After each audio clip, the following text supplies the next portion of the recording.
अस्सलामुअलैकुम। बिस्मिल्लाहिर्रहमानिर्रहीम। नाज़रीन, बीवी की 3 आदतें शोहर को जल्दी बूढ़ा कर देती है। हज़रत अली रज़ी अल्लाह अन्हो का फरमान सुन लो।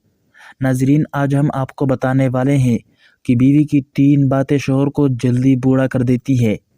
इसके साथ साथ हम आपको एक लड़की का वाक़या भी सुनाएंगे जिसने कहा था कि मैं उस लड़के से शादी करूंगी जो मुझे पर्दे में रखेगा।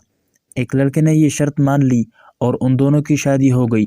फिर उस लड़के ने ऐसा क्या किया कि जिसे सुनकर आप भी हैरान हो जाएंगे। इसके अलावा हज़रत अली रज़ी अल्लाह अन्हो ने फरमाया कि इंसान पर बुरा वक़्त क्यों आता है। इन तमाम मालूमात को जानने के लिए वीडियो को आखिर तक ज़रूर देखिएगा। नाज़रीन, किसी गांव में एक लड़की रहती थी जिसका ये मुतालबा था कि वो उस लड़के से शादी करेगी जो शख्स उसे बापर्दा रखेगा, यानी पर्दे में रखेगा। एक नौजवान शख्स ने ये शर्त मान ली और वो शादी के लिए राज़ी हो गया। फिर आखिरकार वो वक़्त आया कि उन दोनों की शादी कर दी गई। वक्त गुज़रता गया, यहाँ तक कि उनका एक बेटा पैदा हो गया। एक दिन शोहर ने बीवी से कहा कि मैं सारा दिन खेतों में काम करता हूँ, खाना खाने के लिए मुझे घर आना पड़ता है, जिससे मेरा बहुत ज़्यादा वक्त ख़राब हो जाता है। कल से तुम मुझे खाना खेतों में ही ला दिया करना। बीवी इस बात के लिए राज़ी हो गई। वक्त गुज़रता गया और उनके यहाँ एक और बेटा पैदा हुआ, जिस पर शोहर ने कहा कि अब गुजारा करना मुश्किल हो गया है, इसीलिए तुम्हें मेरे साथ खेतों में मेरा हाथ बटाना पड़ेगा, यानी खेत के कामों में मेरी मदद करनी होगी। बीवी इस बात के लिए भी राज़ी हो गई, लेकिन वो दिल से खुश नहीं थी, क्योंकि अब वो बेपर्दगी तक पहुंच गई थी। जब उसके यहाँ तीसरे बेटे की पैदाइश हुई तो उस वक्त तक उसका शोहर उसे मुकम्मल बेपर्दगी तक ले आया। वक्त गुज़रता गया और उनके बेटे बड़े हो गए। एक दिन वो यूं ही बैठे थे कि शोहर हंसने लगा। बीवी ने पूछा, क्या बात है, क्यों हंस रहे हो? तो शोहर कहने लगा कि तू बहुत पर्दा करती थी, आखिरकार तेरा पर्दा ख़त्म हो गया। क्या फ़र्क पड़ा तुझे पर्दे या बेपर्दगी से? ज़िंदगी तो वैसे ही गुजर रही है। बीवी ने कहा कि तुम साथ वाले कमरे में चुप कर बैठ जाओ, मैं तुम्हें पर्दे और बेपर्दगी का फ़र्क समझा देती हूँ। शोहर ने कहा ठीक है, और वो कमरे में चुप कर बैठ गया। बीवी ने अपने बाल बिखरे और रोना पीटना शुरू कर दिया। पहले तो वो सबसे बड़ा बेटा आया और माँ से रोने का सबब पूछा कि रो रही हो? माँ ने कहा कि हाँ, तुम्हारे बाप ने मुझे मारा है। बेटे ने कहा, कोई बात नहीं, वो तो आपसे मोहब्बत भी तो करते हैं, आपका ख्याल भी रखते हैं। उसने माँ को समझाया और चला गया। बीवी फिर से रोने की एक्टिंग करने लगी और दूसरे बेटे के आने पर उसे बताने लगी कि तेरे बाप ने मुझे मारा है। ये सुनकर बेटे को गुस्सा आ गया। उसने आप को बुरा भला कहा और माँ को भी समझाया और चला गया।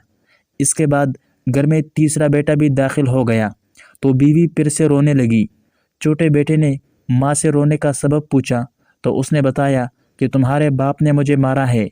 ये सुनते ही वो गुस्से से आग बगोला हो गया और ऊंची आवाज़ में गालियाँ देते हुए डंडा उठा लिया और कहने लगा, अभी बाप की खबर लेता हूँ। इतनी देर में बीवी उठ खड़ी हुई और अपने शोहर को आवाज़ देकर बाहर बुला लिया। इतनी देर में बीवी उठ खड़ी हुई और अपने शोहर को आवाज़ देकर बाहर बुला लिया। फिर कहने लगी, मेरा पहला बेटा पर्दे में हुआ था, इसीलिए उसने तुम्हारा पर्दा रखा। दूसरा बेटा कम पर्दे के ज़माने में पैदा हुआ था, इसीलिए उसने तुम्हारी आधी लाज रखी है। यानी दूसरा बेटा उस वक्त पैदा हुआ था जब वो औरत अपने शोहर के लिए खेतों में खाना लेकर जाती थी, जबकि तीसरा बेटा जो मुकम्मल बेपर्दगी में हुआ था वो मुकम्मल तौर पर तुम्हारी इज्जत का पर्दा उतारने लगा। ये सबक है कि पर्दा औरत का फितरी तकाज़ा है और जो अल्लाह ताला की तरफ से हुक्म भी है, जिसकी बेशुमार हिकमतें अल्लाह ताला ही जानता है। और ये दुनियावी कायदा भी है कि अगर आप किसी गाड़ी को चलाने के लिए उसकी हिदायत के बग़ैर चलाना शुरू कर दे तो वो यकीनन बर्बाद हो जाएगी। बात है तो कड़वी लेकिन सच्ची है। मर्द की गैरत का अंदाज़ा उसकी औरत के लिबास और पर्दे से लगाया जा सकता है। ख्वाहिशात अपनी मर्ज़ी से उठाए हुए बोझ है। अगर अपनी परवाज़ बुलंद रखनी है तो बोझ हल्का करे, सफ़र आसान हो जाएगा। कहा जाता है कि बीवी की 3 बातें شوہر کو جلدی بوڑھا کر دیتی ہے۔ نمبر 1، غیر مناسب رویہ۔ بیوی کا غیر مناسب رویہ شوہر کو جلدی ہی بوڑھا کر دیتا ہے۔ نمبر 2، بد زبانی۔ اور نمبر 3، شوہر کو اس کا مقام نہ دینا، یہی شوہر کو جلدی بوڑھا کر دیتا ہے۔ ناظرین، میاں بیوی کا ایک دوسرے کو سمجھنا بہت ضروری ہے، ایک دوسرے کا احترام ضروری ہے، محبت ضروری ہے، اور سب سے بڑھ کر بھروسہ کرنا ضروری ہے۔ جس مرد کو سچی محبت ہوگی وہ اس عورت کا ساتھ کبھی نہیں چھوڑے گا۔ اس کے علاوہ ہم آپ کو بتاتے ہیں کہ حضرت علی رضی اللہ عنہ نے فرمایا کہ انسان پر برا وقت کیوں آتا ہے۔ ناظرین، آپ بھی یہ ضرور سوچ رہے ہوں گے کہ اللہ تعالی ہمارے اوپر برا وقت کیوں بھیجتے ہیں۔ حضرت علی رضی اللہ عنہ کی خدمت میں ایک شخص آیا اور دست ادب کو جوڑ کر عرض کرنے لگا، اے علی، برا وقت انسان پر کیوں آتا ہے؟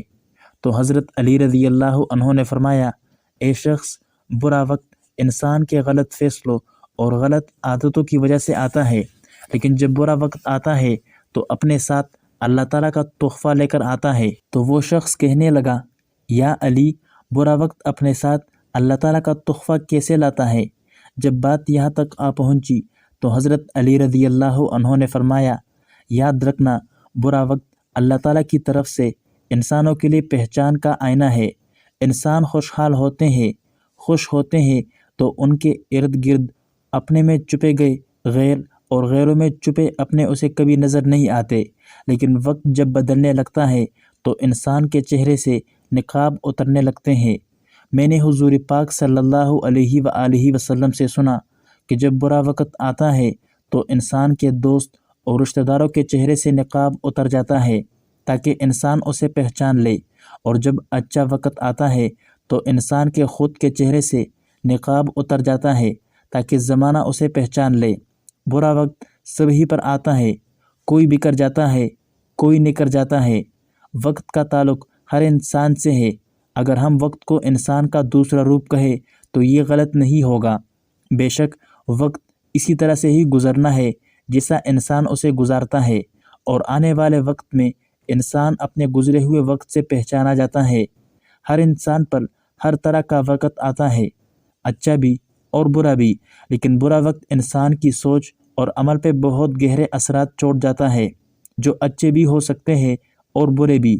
یہ بنیادی بات ایمان کی ہو رہی ہے، کیونکہ نکرتا وہی ہے جس کا ایمان مضبوط ہو اور اپنے حالات اور غلطیوں سے سیکھے۔